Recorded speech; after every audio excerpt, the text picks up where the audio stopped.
یو پاچا خوب لیدلی و چې د خولې ټول غاښونه یې مات شوي وي. نو هغه د خوبونو تعبیر کوونکی راوغوښتی، خپل خوب یې ورته بیان کړی.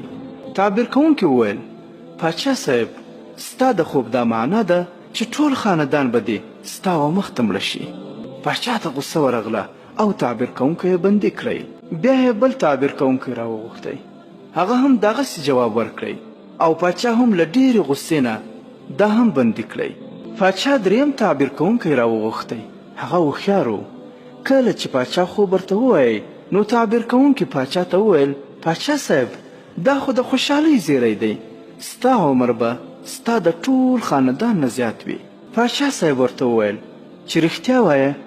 تعبیر کوونکی وویل: بالکل رښتیا ده. پاچا د تعبیر کوونکي څخه ډېر خوشحاله شو او هغه ته یې ښه انعام ورکړی. عبرت: هره خبره چې چاته کوې نو هغه د عقل په داسې هنر کوه چې مخامخ کس ته ذهني تکلیف ونه رسوي، که څه هم هغه یو انتقاد وي.